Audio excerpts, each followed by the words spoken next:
Now we're on our way to Mount of Olives. We should be there in about 10 minutes. Before we go, I want to give you a beginning, an introduction of the importance of the Mount of Olives for Jewish and also for Christians. Okay. For Jewish, the Mount of Olive, obviously, but for the name, you know that it had so many olive trees and had so many olive presses over there. And we'll talk about it when we get to Gethsemane. So, should I translate in short? Immediately, should I translate in short? okay.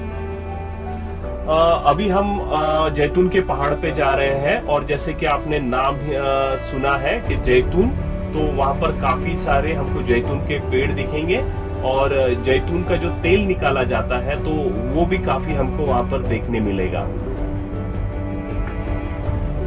So, let's talk about this.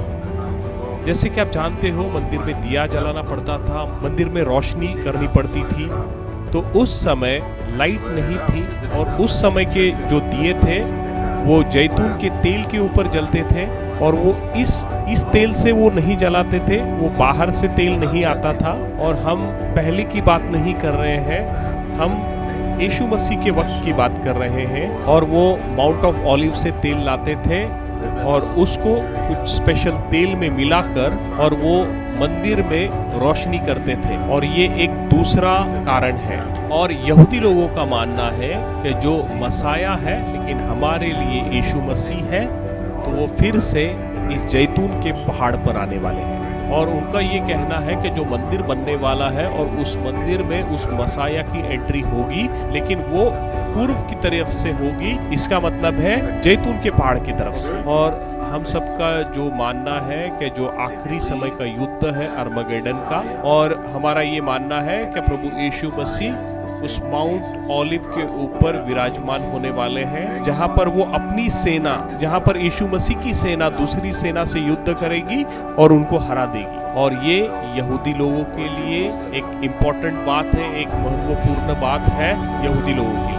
और हमारा यही मानना है कि उनका ये कहना है क्या जो उजाला है वो ईस्ट से आएगा, और हम वही कह रहे हैं क्या उजाला ईस्ट से आएगा और हमारा जो मसाया है, हमारा जो यीशु मसीह है वो वहाँ से आएगा. और यीशु मसीह ने बहुत सी भविष्यवाणियाँ पूरी करने के लिए वो जैतून के पहाड़ से आए, नीचे उतरे और जो किद्रोन वैली है वहाँ से वो यरूशलेम के अंदर दाखिल हुआ. और यीशु मसीह मंदिर में आए पाम संडे के वक्त और उन्होंने मंदिर में वहाँ से entry Lee.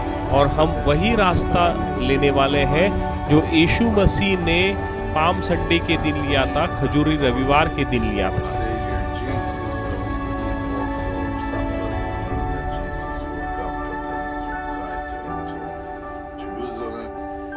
Also, he did that to fulfill the prophecies, and he came from the Mount of Olives all the way down to the Kidron, up to the temple when he entered Jerusalem on Palm Sunday. And this is what we are going to do today.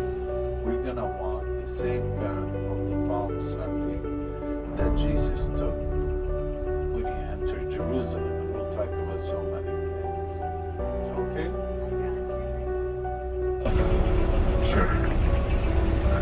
ये जो जैतून का जो तेल है उसका importance ये है कि ये जो प्योर वर्जिन ऑयल होता है, अगर हम लोग देखेंगे कि इजराइल का पहला राजा और दूसरा राजा, पहला राजा सामुएल एंड दूसरा एंड जो भविष्यद्वक्ता है सामुएल ने दोनों को, दाऊद राजा को और उसको ऑलिव ऑयल से जो अनॉइंटेड है उससे अभिषेक किया था. और दूसरा इम्पोर्टेंस ये है कि रेजरेक्शन से पहले जो यीशु मसीह को भी जो अनॉइंट किया था मरियम ने, वो भी ऑलिव ऑयल से किया था. फिर सेकंड चीज ये है कि वो कहते हैं कि ये जो ऑलिव ऑयल है, ऑलिव मतलब ये जो पर्वत है, पहाड़ है जो पाम संडे के दिन यीशु मसीह जो आखिरी सप्ताह था, जैसे हम लोग ने देखा था कि उस पहाड़ पर चढ़ा था.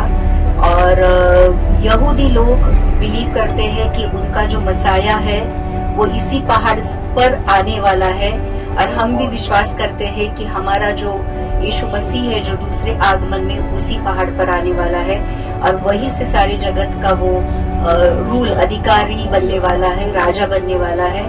तो जो राजा लोगों के लिए जैतून का जो ऑयल है वो बहुत इम्पोर्टेंट होता है, वैसे यीशु मसीह के लिए भी क्रूस पर जाने से पहले और क्रूस पर जाने के बाद रेजरेक्शन के बाद स्वर्गारोहण भी वहीं से हुआ था और यीशु मसीह वहीं पे वापस आने वाला है। तो उन्होंने ये हिस्ट्री बताई है। रेफरेंसेस जो मैंने स्टडी की है मैं आपको बताने वाली हूँ। एक है पहली बार माउंट ओलिव का जो रेफरेंस आया है वो है उत्पत्ति की किताब का 8वां अध्याय का। हम लोग अगर 6 से 11 वचन पढ़ेंगे तो वहाँ पे लिखा है कि जब नूह के समय में जब बाढ़ आई थी और 40 दिन 40 रात बारिश हुई थी और पूरे दुनिया को परमेश्वर ने एक तरह से तबाह किया था और सिर्फ नूह की फैमिली को परमेश्वर ने बचाया था। वो भी परमेश्वर ने नूह को कहा था कि एक बोट बना, जो जहाज बना और उसमें जो प्राणी और पक्षी और नूह की फैमिली बची हुई थी। फिर ऐसा हुआ था कि अगर हम उत्पत्ति किताब का 8वां अध्याय का अगर 6वां वचन पढ़ दे तो लिखा है कि फिर ऐसा हुआ कि 40 दिन के पश्चात नूह ने अपने बनाए हुए जहाज की खिड़की को खोलकर एक कौवा उड़ा दिया। जब तक जल पृथ्वी पर सूख न गया तब तक कौवा इधर उधर फिरता रहा। तो उसने पानी कितना कम हुआ है ये देखने के लिए कौवे को पहले उड़ा दिया और कौवा क्योंकि कौवा गंदगी खाता है, वो जो लोगों के जो शव रहेंगे वो खाता रहा होगा, इसलिए वो कौवा वापस इधर उधर फिरता रहा, वापस नहीं आया। फिर उसने अपने पास से कबूतरी को उड़ा दिया कि देखे कि जल भूमि पर से घट गया है कि नहीं। फिर उस कबूतरी ने अपने पैर टेकने के लिए कोई आधार न मिला तो वो उसके पास जहाज में लौट आई क्योंकि सारी पृथ्वी पर से जल ही जल छाया हुआ था। तब उसने हाथ बढ़ाकर उसे अपने पास जहाज में ले लिया। तो एक कबूतरी को उसने उड़ा दिया, लेकिन अभी भी पानी घटा नहीं था और सब जगह गंदगी थी, इसलिए वो कबूतरी वापस आ गई। फिर 7 दिन के अगर 10वां वचन पढ़ेंगे तो तब और 7 दिन तक ठहर कर उसने उसी कबूतरी को जहाज में से फिर उड़ा दिया और कबूतरी सांझ के समय उसके पास आई तो क्या देखा कि उसकी चोंच में जो जैतून का एक नया पत्ता है। इससे नूह ने जान लिया कि जल पृथ्वी पर से घट गया है। फिर उसने 7 दिन और ठहर कर उसी कबूतर को उड़ा दिया और फिर वह उसके पास कभी लौट कर नहीं आई। तो ये जो नूह का जो जहाज है पानी घटने के बाद सारी दुनिया को नष्ट करने के बाद परमेश्वर ने इस माउंट ऑफ ऑलिव जैतून के इस पहाड़ के ऊपर लगा दिया था और नूह पहली बार माउंट ऑफ ऑलिव में उतर गया था। तो पहला सिग्निफिकेंस माउंट ऑफ ऑलिव का ये है कि नूह ने अपने नए जीवन की शुरुआत माउंट ऑफ ऑलिव से की थी। फिर अगर हम पुराने करार में देखेंगे तो और एक है कि ये जो पर्वत है जिसके बारे में लिखा है जकरिया में, जहाँ पर यीशु मसीह के दूसरे आने के बारे में इस जकरिया का अगर 14वां अध्याय खोलेंगे तो उसके पहले ही कुछ वचनों में लिखा है सुनो, यहोवा का एक ऐसा दिन आने वाला है जिसमें तेरा धन लूट कर तेरे बीच में बांट लिया जाएगा, क्योंकि मैं सब जातियों को यरूशलेम से लड़ने के लिए इकट्ठा करूंगा और वह नगर ले लिया जाएगा और घर लूटे जाएंगे और स्त्रियां भ्रष्ट की जाएंगी। नगर के आधे लोग बंधुआई में जाएंगे परंतु प्रजा के शेष लोग नगर में ही रहने लगेंगे। ये ट्रिब्यूलेशन के लिए जो सेकेंड हाफ ऑफ मतलब जो 3.5 साल वाला जो दूसरा महासंकट का जो समय है उसके बारे में बताया गया है कि कितने बुरे दिन आने वाले हैं। तब यहोवा निकलकर उन जातियों से ऐसा लड़ेगा जैसा वो संग्राम के दिन लड़ा था। और फिर 7 साल का ये महाविपत्ति का काल खत्म होने के बाद यीशु मसीह के साथ हम लोग घोड़े पर आ जाएंगे और फिर एक बहुत बड़ा युद्ध होगा, जहाँ पे यहाँ पे लिखा है तब यहोवा निकलकर उन जातियों से ऐसे लड़ेगा जैसा वो संग्राम के दिन लड़ा था। उस दिन वो जैतून के पर्वत पर पांव रखेगा जो पूर्व की ओर यरूशलेम के सामने है, तब जैतून का पर्वत पूर्व से लेकर पश्चिम तक बीचों बीच फटकर बहुत बड़ा खड्डा हो जाएगा। तब आधा पर्वत उत्तर की ओर, आधा पर्वत दक्षिण की ओर हट जाएगा। तो ये सेकंड कमिंग ऑफ जो दूसरा आगमन है यीशु मसीह का, वो आगमन जैतून के इस पर्वत पर होने वाला है। तो ये एक रेफरेंस है जैतून, ये जैतून के पर्वत का। फिर यीशु के आखिरी सप्ताह में जैतून के पहाड़ पर वो आया था, और जो आखिरी सप्ताह है, अगर हम लोग मत्ती की किताब का 24 और 25वां अध्याय पढ़ेंगे तो पूरा आखिरी सप्ताह यीशु मसीह ने जैतून पहाड़ पर क्रूस पर जाने से पहले बिताया था। और अगर और एक रेफरेंस देखेंगे तो यही से यीशु मसीह का स्वर्गारोहण हुआ था, और जैसे हम लोगों ने देखा था कि यहीं पे यीशु मसीह वापस आने वाला है। तो प्रेरितों की किताब का अगर हम पहला अध्याय का 9 से 12 वचन पढ़ेंगे तो लिखा है, यह कहकर वह उनके देखते देखते ऊपर उठा लिया गया और बादल ने उसे उनकी आंखों में छिपा लिया। उसके जाते समय जब वे आकाश की ओर ताक रहे थे तो देखो, 2 पुरुष श्वेत वस्त्र पहने हुए उनके पास आ खड़े हुए और उनसे कहा, हे गलीली पुरुषों, तुम क्यों खड़े आकाश की ओर देख रहे हो? यही यीशु जो तुम्हारे पास से स्वर्ग पर उठा लिया गया, जिस रीति से तुमने उसे स्वर्ग को जाते देखा, उसी रीति से वो फिर आएगा। तो इसी जैतून पहाड़ से यीशु मसीह का स्वर्गारोहण हुआ था, और उसी पहाड़ पर यीशु मसीह वापस आने वाला है। और कुछ रेफरेंसेस है, ये जो बरियल, जैतून पहाड़ के सामने से हमें एक बरियल ग्राउंड दिखता है जहाँ पे बहुत सारी कब्रें दिखती है, और वहाँ पे अबशालोम जो दाऊद राजा का जो तीसरा पुत्र है उसकी कब्र भी दिखती है। तो गाइड तो हमें बहुत सारी बातें वहाँ पे बताएंगे। और एक रेफरेंस ये है कि दाऊद राजा रोते रोते इस पहाड़ पर चढ़ा था, तो शमूएल अगर 15:30 पढ़ेंगे तो, और यहोवा का तेज इसी पर्वत पर उतरा था। एहेजेकेल अगर 11वां अध्याय का 23वां वचन पढ़ेंगे तो वहाँ पे यहोवा का बहुत बड़ा तेज इस पर्वत पर पड़ा था। तो ये पर्वत ऑल टुगेदर बहुत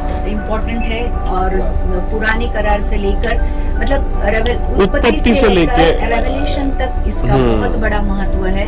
तो जो हम देखने जा रहे हैं तो सच में बहुत अच्छी सुसंधि हमारे लिए। जैतून मीन्स जीवन, नहीं ऑलिव नहीं, जैतून लाइक शब्द है, दैट मीनिंग, हाँ जैतून का एक मीनिंग है शायद, हाँ just check, I think that is a life I think. Brother, what is the meaning of जैतून? ऑलिव, जैतून meaning, there is a meaning of जैतून, या जैतून। सो हम लोग बहुत बड़ा एक ऐसी जगह जा रहे हैं, very like holistic you can say, खूप पवित्र, इम्पॉर्टंट, आणि त्याचं यू कैन से दॅट जैसे in your food you need salt, तो इट्स लाइक अ सॉल्ट। जैतूनचा रोल उत्पत्तीपासून तर सगळ्या याच्यात जैतून, आणि जे पण घडामोडी होत आहेत ना, whatever is happening, that is happening related to जैतून। स्वर्ग में जाना यीशु का, जैतून। The new life start at the time of Noah, जैतून। The second coming of Christ, जैतून। So everything come, Christ is going to rule, जैतून। तो जैतून बहुत इंपॉर्टेंट है हमारे लिए, और ये जो पहाड़ है दैट इज वेरी वेरी ये, और प्रिपेयर आवर हार्ट्स। देखो, मैं कहूंगी स्वर्ग जाने की तैयारी करो, ताकि जब भी हम यीशु मसीह के साथ उस पहाड़ पर उतरेंगे ना, घोड़ों में सवार होकर, और शैतान को हारते हुए देखेंगे। एक बहुत बड़ा इवेंट रहेगा, और फिर 1000 साल तक हम यीशु मसीह के साथ इस दुनिया में राज करेंगे उस पहाड़ से ही, और हम परमेश्वर के राज्य में बहुत बड़े अधिकारी होंगे। तो मेरा एक्चुअली मैं हमेशा यही संदेश देती हूँ कि ये दुनियादारी छोड़ दो, ये जो दुनिया में जो कुछ भी चल रहा है, अभी यीशु मसीह का आना इतना करीब है, हमें अपने आप को तैयार करना है। तो जो कुछ भी परमेश्वर चाहता है कि हमारे जीवन के साथ करे, हमें परमेश्वर के हाथों में अपने जीवन को एक जीवित बलिदान की तरह देना है और परमेश्वर को कहना है कि मेरा सब कुछ तेरा है, मुझे जैसे इस्तेमाल करना है वैसे तू इस्तेमाल कर, क्योंकि दिन बहुत कम है और दिन बहुत दुष्ट है। अब इन दिनों का इस्तेमाल हम हमारी जिंदगी में कैसे करते हैं इसके ऊपर डिपेंड है कि हमारा फ्यूचर कैसा होगा। तो आज हम एक्चुअली ये सीख ले सकते हैं जैतून के इस पहाड़ से कि अगर यीशु मसीह के साथ यीशु मसीह के साथ बादलों पर जाना है और यीशु मसीह के साथ घोड़ों पर वापस आना है, तो आज से अपना जीवन यीशु मसीह के हाथ में